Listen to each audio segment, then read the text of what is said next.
Hello, welcome to another episode of the PIanoforte Podcast. I'm your co-host Felicia, and here with me is my co-host Audrey. Hi, Audrey. Hello. And today we have a special guest. Hi, Lindsey. Hi. Hey, y'all. Good to be back. Hey. First reoccurring guest. Well, oh, yeah. Okay. Yeah, exciting. Yeah. We don't have anybody coming back so far. You're the first. All right. No pressure. No pressure. All right. It's either like you're the only one patient enough with us. With me mostly. Listen, I think we're all on a vibe together, you know? And I think that works out well for us. So. Okay. Okay, if that's the case, then it's good if we all vibe together. So yeah, we're bringing Lindsey back because, well, right now as the time we're recording, it's not yet Christmas, but this episode will come a little bit before Christmas, and we would like to talk about Christmas stuff. And the person that I know best about Christmas stuff is Lindsey. Wow, okay. I don't know your way, but your Instagram handle is. Well, that's actually a Dumb and Dumber reference, but that's fine. Yes, like Christmas. Oh yeah, right. But I love me some Christmas songs, and you know, I may or may not have already started listening to Christmas songs, so. No judgment. Yeah, thank you. Thank you. I'm the type of person that listens to Christmas songs all year round. Mm-hmm. Do you really all year round? Yeah. Oh my gosh. But not like every day, you know, like all year round. I would have like spikes of moods, be like, oh yeah, I want to listen to Christmas song today. Oh my gosh, really? Yeah. Oh wow. Since my childhood. I've never met anyone like that though, that will do that but right, but it's like it's such an emotional longing sometimes. Yeah, sometimes it's just like, I mean, yes.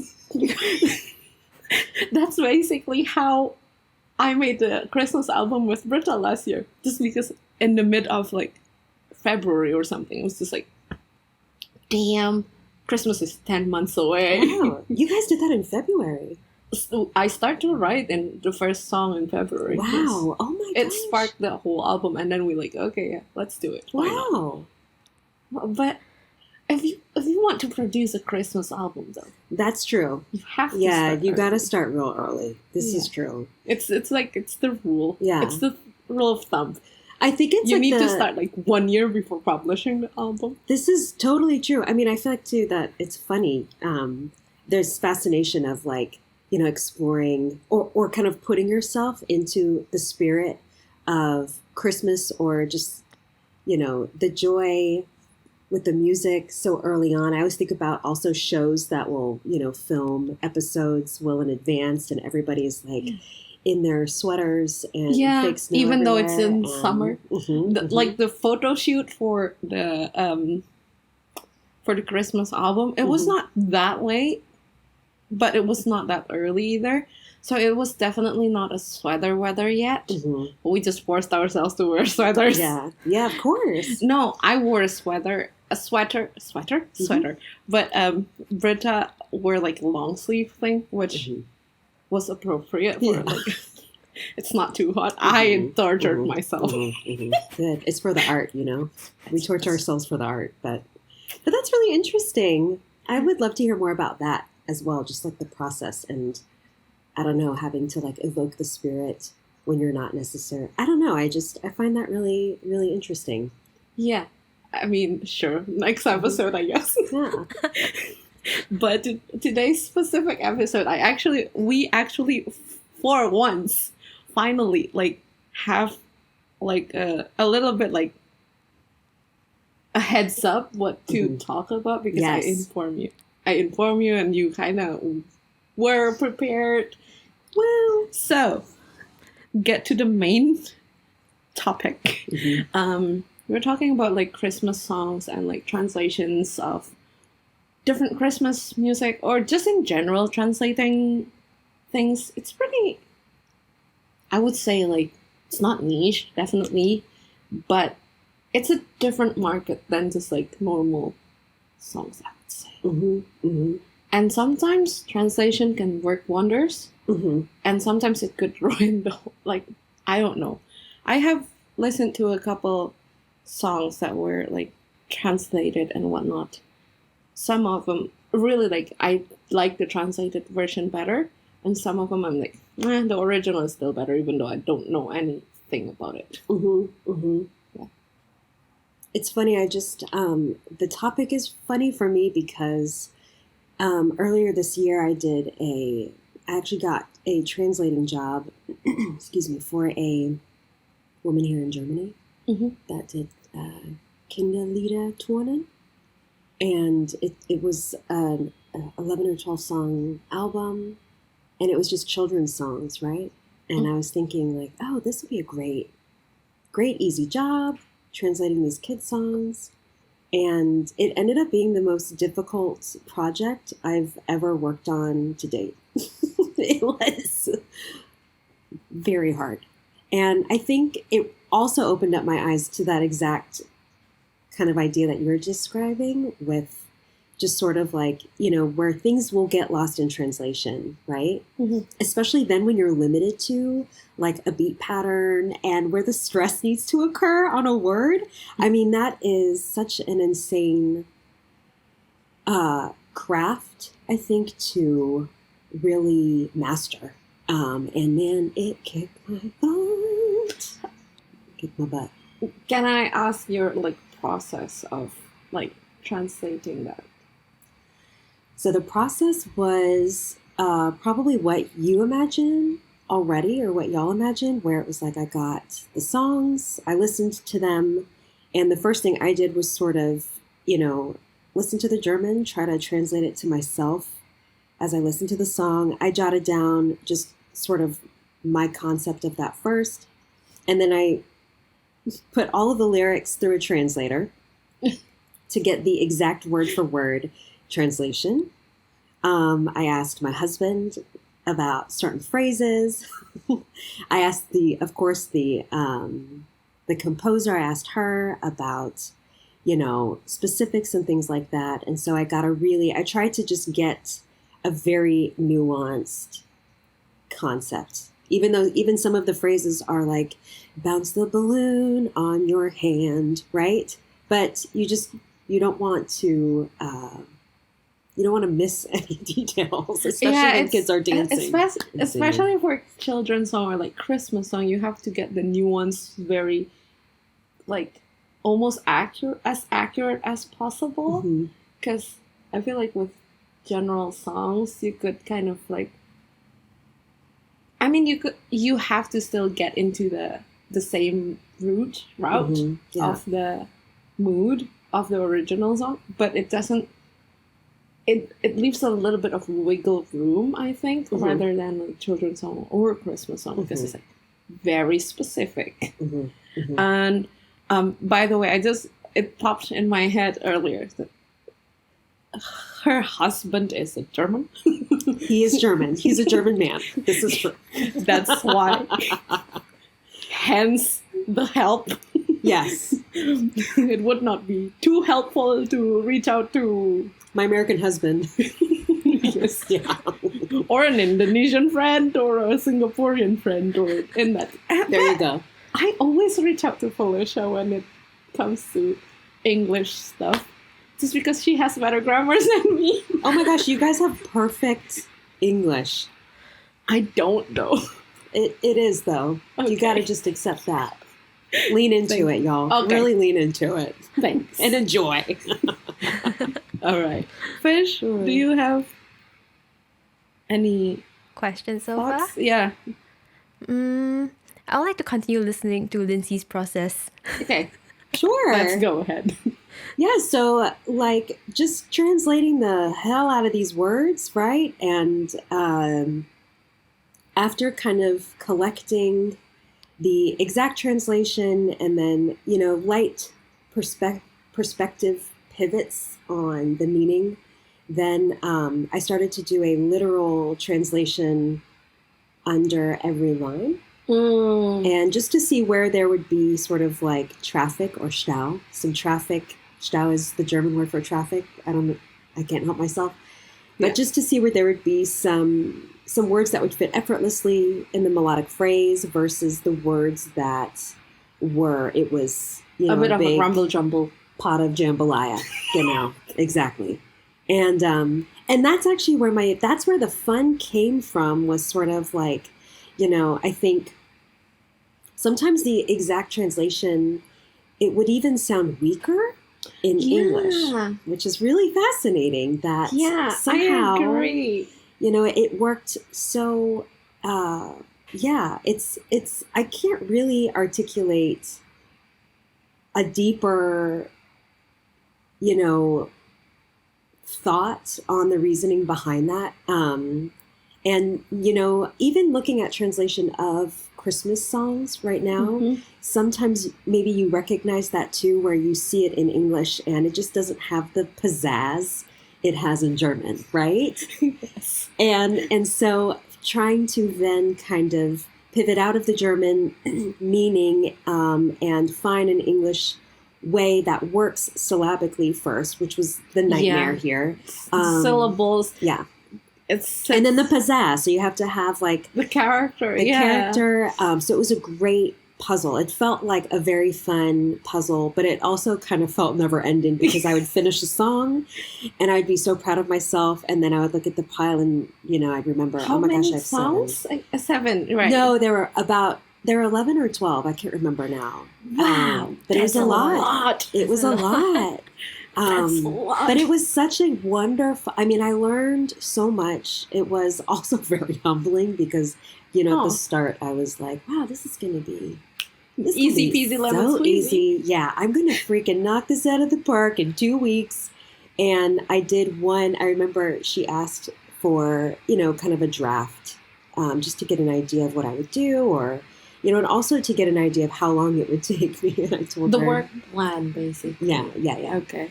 And I remember I told her we had a conversation on Sunday, and I told her I would send her something in a week. And I remember by Friday, just I was sort of, having a very sobering moment, recognizing like, the kids' songs, which I thought would be so easy, but it became such a challenge, especially with such a basic, there's rhyming as well. I forgot to talk about rhyming. And the rhyming is so critical, especially for children, just in text recall and,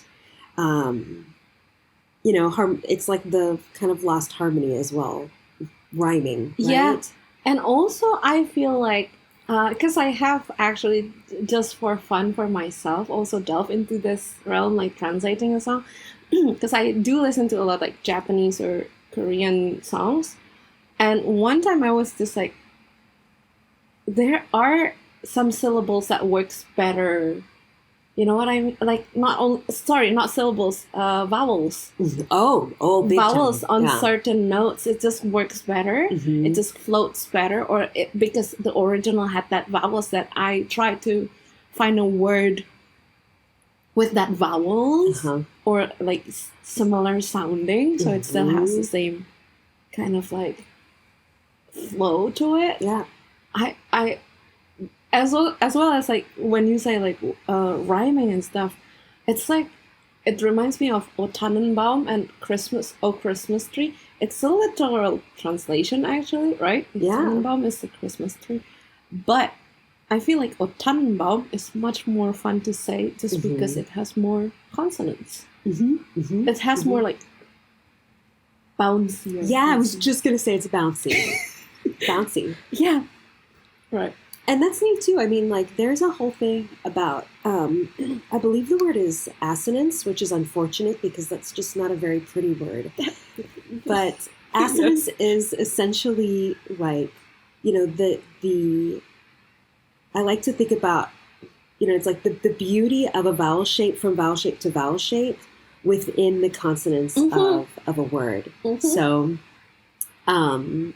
what creates a flow. Yeah, right? Absolutely. And, if there's a really, like the high point of a chorus, and if there's like a big open ah or o versus, a closed e, there's a time and a place for everything, but, generally speaking, psychologically speaking, human beings like respond better to an opened vowel on a long sustained climactic point of a song, which is really interesting. But yeah, the assonance of O Tannenbaum versus O Christmas Tree is like feels very much like the obstacle course. Because like oh Tannenbaum is like dee, dee, dee. It fits the melody also. It does. It is a bounce. It's a bouncy word. O Tannenbaum. O Christmas. O Christmas tree. I mean, sure it works. Yeah.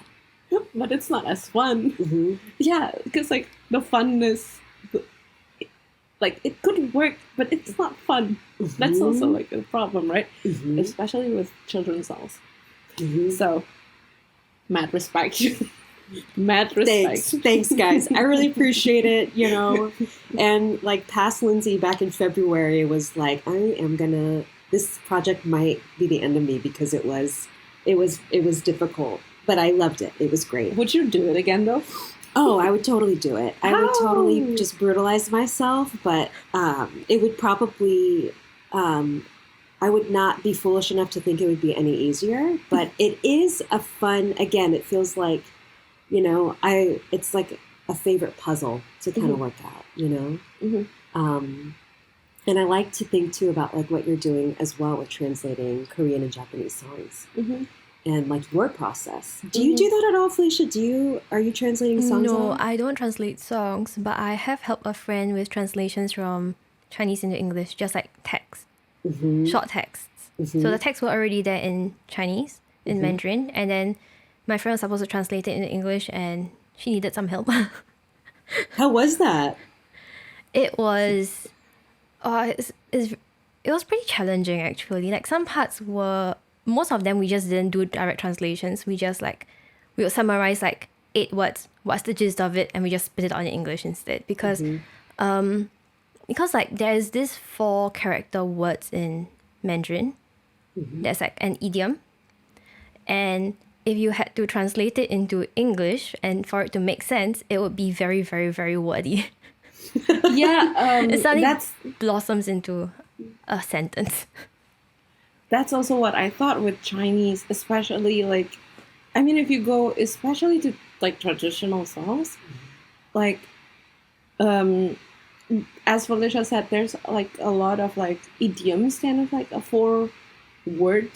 Basically, it's actually 4 syllables even because Chinese is mostly 1 syllable-ish or 2 per word. It's not very wordy. It's not like English or German. We have a lot of syllables. Yeah. Thanks, Fish. I remember the German word, but I was trying. What is the German word? Silben. Oh, okay. I was like, it sounds similar. What is it? Silben and syllables. Yeah. Anyway, but yeah, it's actually interesting because Felicia also have sent me some songs that is not translated or whatever. It's in Chinese, the title, and then she would try to explain to me what the title means. It needs a whole paragraph. Yeah. What was it? I think one of those were in the recommendations in one of the episodes. One of them is something about RQ. Oh yeah, the drunkard. Yeah, the 最贵 RQ, I think, but 最贵 is drunkard, but RQ is more complicated because it's a character from a very very known Chinese, modern Chinese literature. So you need a whole paragraph to explain it. Explain it. How would you translate that? Sure, you can get the new ones. John Doe, maybe just translate it become a somebody. But no. Chinese is so hard. Also because Chinese has a intonation of its own in the language. So taking that to the whole process, it's just what's going on here? Wow, though, seriously. And Fishes. You had some heavy lifting, actually. That is some severely heavy lifting. Also, though, I think it's really cool, though, that, if it's such a, you know, like you were saying, like it's going to take a paragraph to like explain even just like the background of this character. But like you have to also then be very much like, you know, what would be a character that could be a parallel to this particular modern character, or you know, you have to really, you know, it's so much further than like being a wordsmith. It's like you have to kind of also be straddling, you know, different cultures. Know enough maybe about... if there's a similar-ish story somewhere that you could refer to or something like that. Maybe, it's really interesting because recently I mean Hamilton is now in Hamburg. Oh, cool! It's all in German. Wow. Imagine just like oh my gosh, that's wild. Yeah. No, but you know the Hamilton soundtracks, right? Yes. The Lafayette rap. Do you know it? Yeah, that's literally the first thing that just came to my mind. Whose job was that? Oh, I don't know. And Lynn sat through all the process of the translations and listened to the new raps and whatnot, and like maybe negotiate some stuff a bit. And it's so wow. That's and crazy. I would tell you directly because I've heard a couple of the translation stuff as well. Doesn't hit the same. So it's not. It really misses it a little bit. As much as I want to watch Hamilton like live, and there is one in Germany, which is like not that. It's far, but it's not that far. I would still just prefer to then maybe go to West End, London. It's closer by. Wow, that is wild. That's a Goliath kind of project, also, I feel, right? And also it's Hamilton. It's like, how many songs are there? Like 26 songs or something? I don't know. Probably, might as well. Probably even more. Yeah. Yeah, something like that. I like songs with like raps. Raps is even harder to translate, I feel like. Yeah, big time. Because when you have like a more melodic things that is more like going into the nuance, I think like you could pick some certain like keywords that you like from the direct translations and like jumble up some of your own words that it still makes sense. But if it's like a rap, there's a lot of like not only rhyming but also what is it that we also discuss in the lyrics? What is it? Not the episode, but maybe in your class actually. Well, we listened to 1 or 2 raps in your class, I think. I forgot about it. Sorry. Okay. It's all good.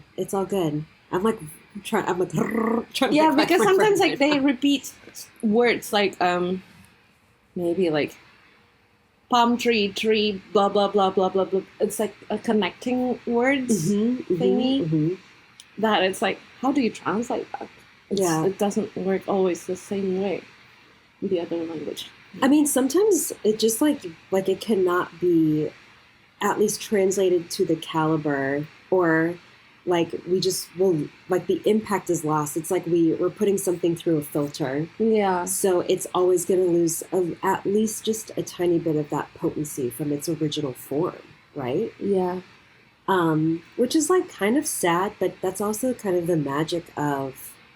But sometimes it could also be like, oh wow, that actually has more attacks. It's better. Yeah, it's odd.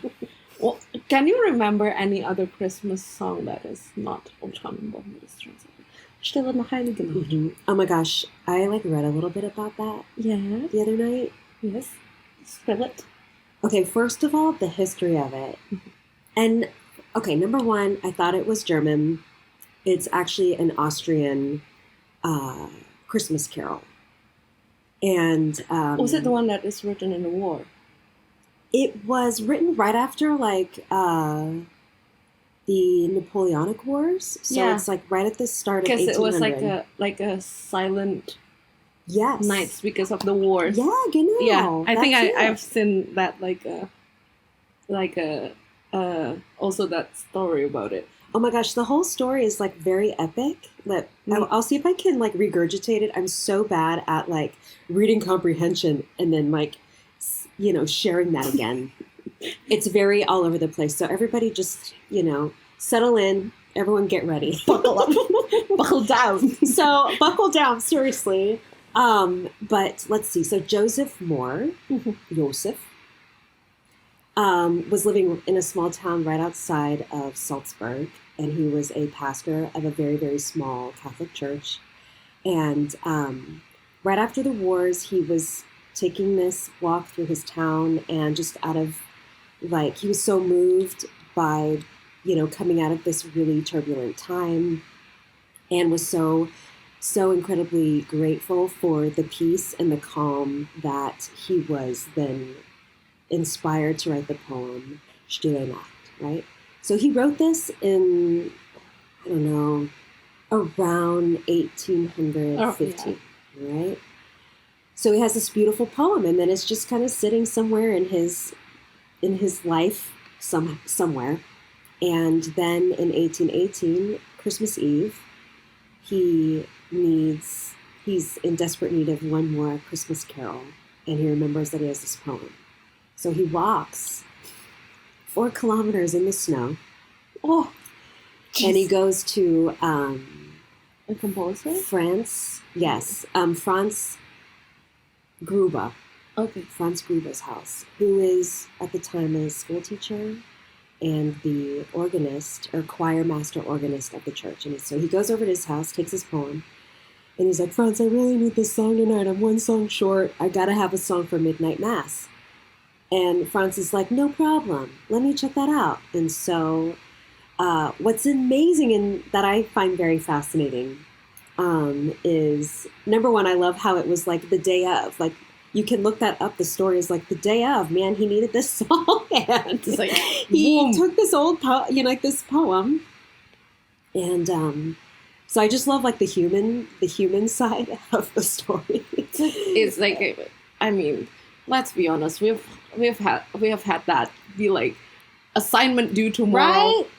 Directly, like, seriously, inspiration. I think I had one of those in your classes. I'll be like, I think I told you actually about it. I was like, I am done, Lindsay. I cannot write anything. It's just like, okay, you know what? I'm just gonna take a walk. And then I sat back and like, and I think that was like that was one of the coolest things. I think also what you wrote was like, it was illumination. No, what was it called? I don't remember. Oh my gosh, but I do remember I wrote something about like sitting in the Proberaum in front of piano, just being stuck. And it was, I think, one of the coolest things I've read from someone.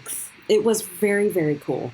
Thanks. I don't remember it anymore. I bet I can still find the file if I do enough digging, because this laptop is ancient. Please look that up. I mean, it was such a stellar idea, but like that's the magic of kind of that pressure, right? I mean, kind of it somehow ignites, if we're lucky enough, it will like could be a legendary Christmas song.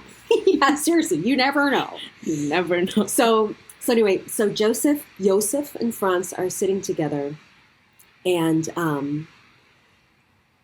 I guess so Franz ends up writing the melody and the whole piece for the poem, and they bring it back to the church. And what's also interesting is that because of flooding that had gone on in the region, the organ was no longer like it was being worked on. It was being worked on by an organ builder, repairman. Yeah. So they ended up performing it together, and Franz played it on the guitar. It was originally written on guitar, not on piano or organ, which I was also very shocked by. For some reason, in my mind, I always thought seems to be very like modern instrument, and like you associate back then a lot with like more like maybe like strings instrument as in like violins and cellos and violas, right? But not really particularly the guitar. It does, even though basically guitar already existed like long time ago, and guitar also came from like in Arabic culture. It's also like centuries ago, probably. Right. Yeah.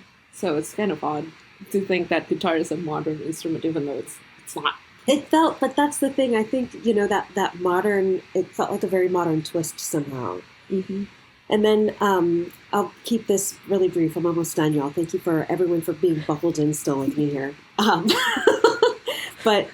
So they did the piece at midnight mass, and the music was kind of left in the choir loft area, and the organ, the man that was working on the organ, again, legend has it, that he found the piece or he found a copy or something, and he ended up taking it home to his village, and he showed it to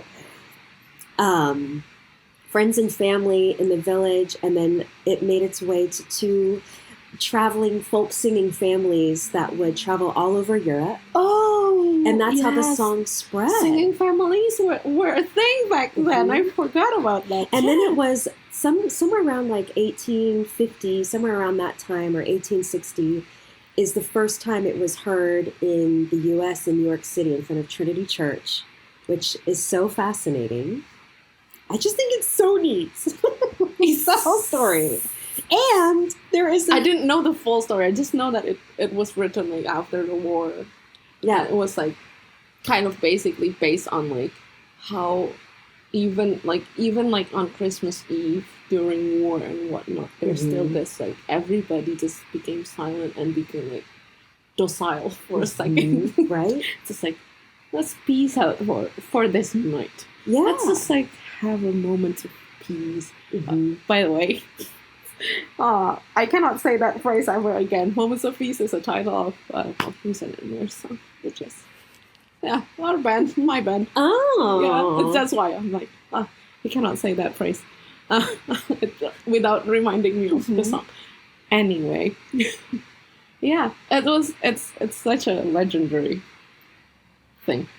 That's amazing. It is. It's journey crazy. and a half. There's also a Stille Nacht association or society that you can actually like apply to and become a member of, and it's just for the fans of the story, which I love.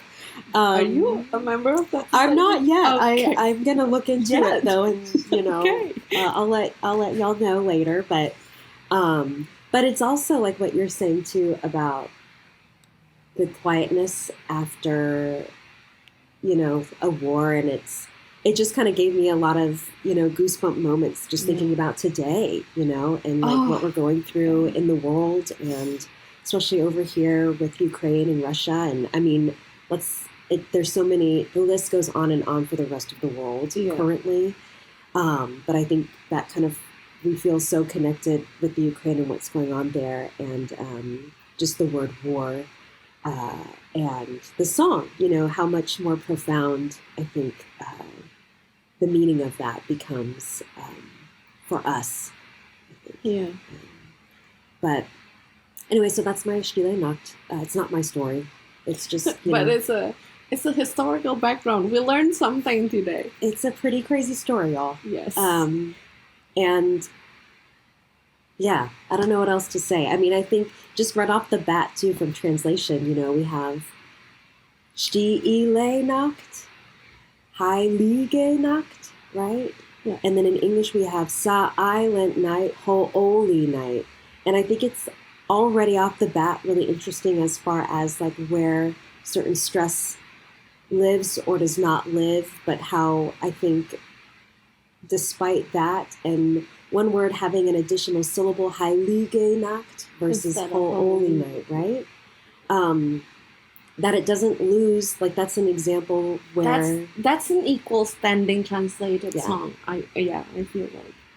It's like, you were very much accurate with the saying, like, even though it has a different syllable counts, it's still, like, I think, and it is like a direct translation. It is. Right? Yes. Which we previously mentioned, direct translations rarely works. Like, you have to jumble up some stuff. But this one works. It's an equal standing. Yeah. On par. It is. Situation. I mean, as you get more into the song, there's like a whole section about like the young with the lockigan hair, like the boy with like the curly hair. And I was like, oh, well, there's nothing in the English version about translation this curly haired. Gone. But that the first phrase is just like Oh yeah. Mm-hmm. And I think like also just with that, it has the same vibe that like it's gonna be alright. It's like even though it's like a hectic mess out there, it's gonna be alright. Yeah. Sorry, my brain just works in song catalog today. It is. It's really a lullaby for the spirit, for the soul, I think. And also another piece about kind of just thinking about these songs when y'all are talking about, Christmas songs and translation. And like when I think back on to, like when I was introduced to these songs, and it's funny, I can't even really pinpoint when I learned these songs. They've just kind of been a part of my life. Same. And the awe and wonder of just sort of, how these melodies are taught to us as children. And they're, I don't know. I don't mean to like get into too social deep on this. cultural. Yeah, but it's just really fascinating, I think, how it is social and cultural magical. to a certain degree, right? Because like in Germany, at least I know the habit of like singing Christmas carols still, like with the family, like with the grandparents and whatnot. And a lot of my students, they will be like, "Can we do Christmas songs every year?" I would just like sit there for 6 hours teaching Kling Glöckchen Klingelingeling. Another classic. I was just like one by one. It's like one student to another. It's the same repertoire every Audrey. year. Yeah. I think we should just have a group class and just have Yeah, all the just kids like- sit in and you just teach them all at once. Yeah. Actually, I would rather. Actually, I would not do that because it would be so much more chaotic. Nope. Sorry. Thank you. But thanks for the thought. It's a sweet image. It's a sweet idea. Yeah, it's a sweet idea. But like doing it in real life, though, 6 people, like 6, 7-year-olds, it's just bound to be a mess. That's true. I mean, that's And also, not everybody are in the same like level. So yeah.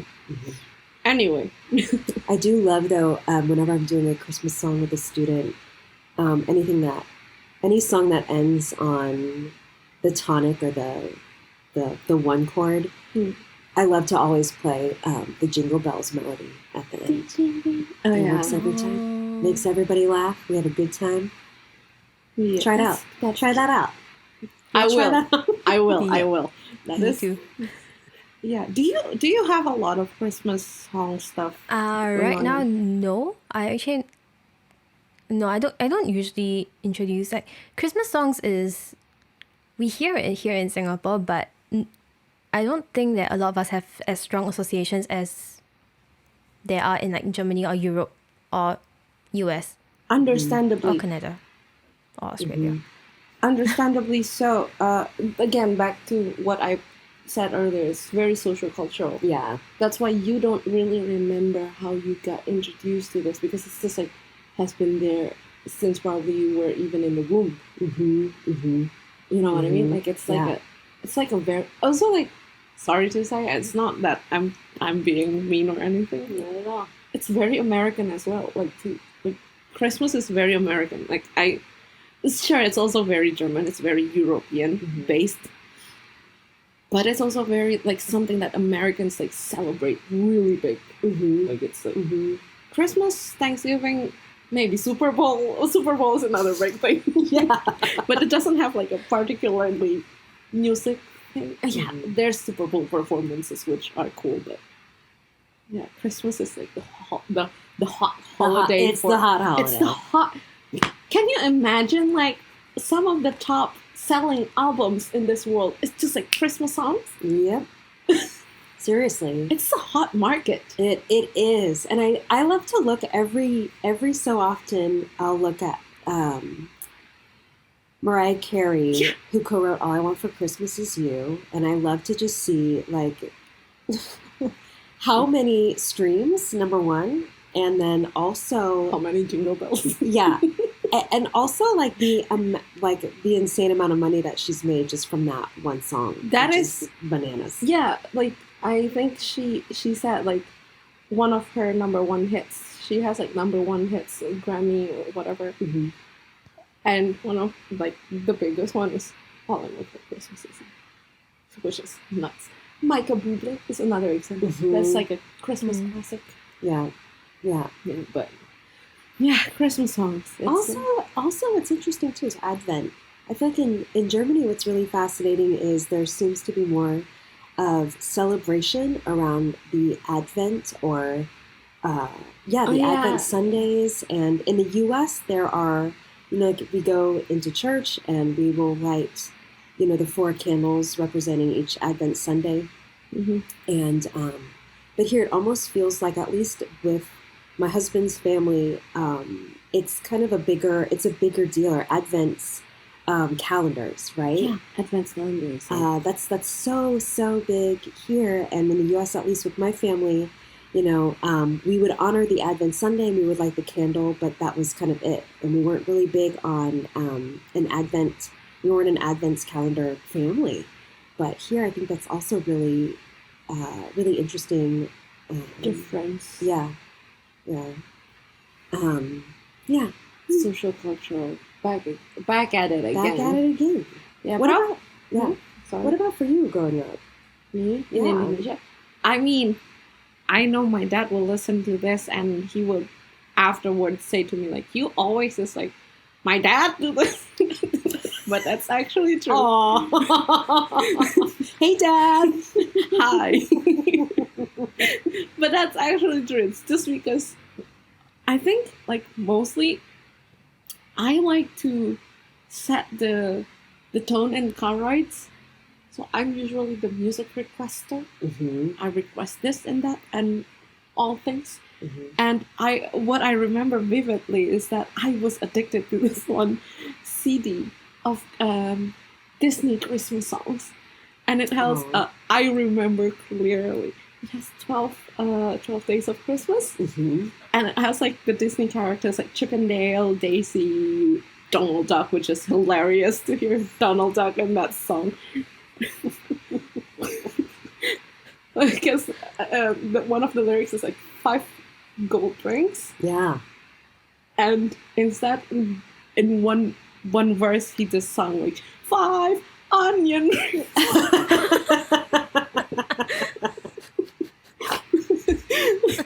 So that's just like the most memorable. I think that's why I grew very fond of Christmas. Because of Donald Duck and onion rings. That's very sweet.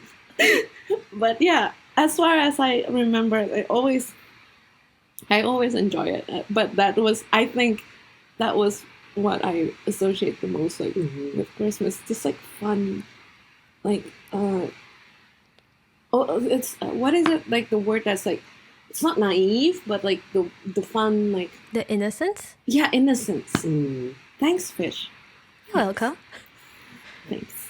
Yeah, the innocence of it. It just feels so like pure and like it's just happy times. Just happy times. That's it. I mean, of course, my family is Catholic, so we do go to church and Advent and whatnot. We don't have Advent calendar, but it's in our annual program. Mm-hmm. Let's just say that. Mm-hmm. Mm-hmm. Well, unfortunately, it's also time kind of to wrap up. Yeah, unless we will sit here for like 3 hours, which we could, but we would rather not. Yeah, and thanks, Lindsey, for the insights and the talk. Thanks, y'all. Fun. Thank you. Do you want to add something else, Fish? Nope. So we can switch to... Yeah. Song recommendations. Right. So, do you want to start, Lindsey? Or should one of us start? I'll let y'all... What do y'all start? Okay. Fish. Audrey, do you want to start? Oh.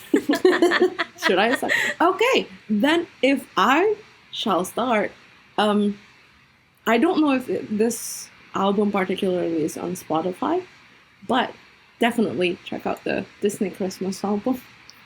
That's my love. That's the best album. This like the best Christmas album, in my opinion. Strongly, purely based on the onion rings. Yeah, that's like our. I'm gonna run home and check that out. But other than that, jokes aside, I think I would just insert another plug of my own Christmas album from last year. Mm-hmm. Maybe put it on for this time around. Help The the title of streams, the y'all. album is Bring Back Yes. Christmas, right? Bring back Christmas. Bring back Christmas. Right. That's my recommendation of the episode. So, who's next? Well, I can go next. Okay. I'm going to go with something classical and not necessarily Christmas. Mendelssohn's Violin Concerto No. 2 in E minor. Ooh. Because as per the time of the recording, it's been like half a week since the 2 sets live stream with the SSO. Yeah. Yeah, so it's still stuck in my head. I watched a chunk of that. I did not. Which chunk did you watch? Brett's At solo. the start, at the middle, at the end I of the don't movement? remember. I don't remember because I had to cut off. I had to start late to the live stream, and then I had to cut off because I need to go to beach. But I haven't listened to the whole thing. Which you could. It's up, right?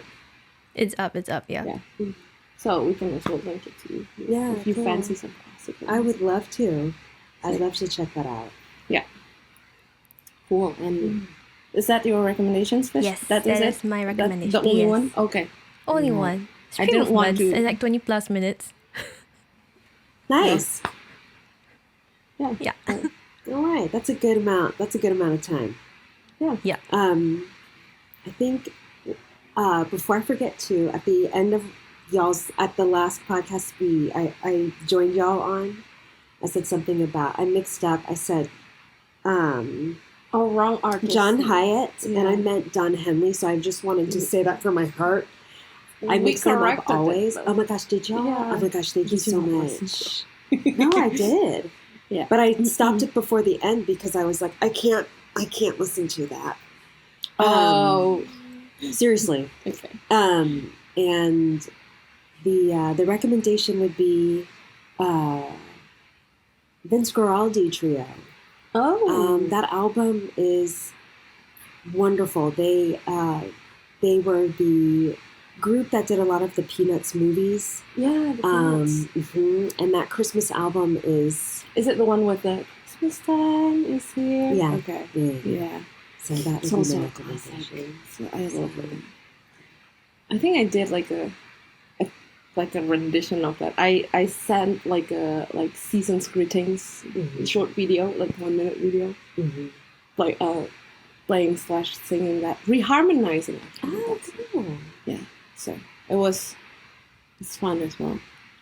I love that one. It's a classic, but it's a solid classic. Approved. I approve your taste. No, of course I would. Of course I would. All right. So, with that said, everything, the informations that we talk about today will be on our blog. Go check it out on, what's the website? www.pianofortepodcast.wordpress.com. Yes. I was waiting for you to like directly say that. Okay. I always had to pause. I'm like, what is it called again? What is it called? Yeah. I mean, we will link also the story about this Stille Nacht because I think it's worth reading. It's so much.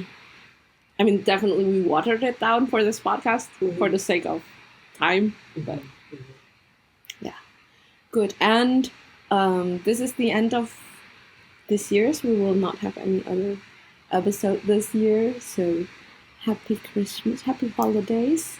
If you don't Happy celebrate holidays. Christmas, maybe Happy holidays. It's also a thing, right? Yes. Hanukkah for the Jewish. Right. Happy holidays and happy Happy New Year. holidays. Yay. Bye-bye. Bye.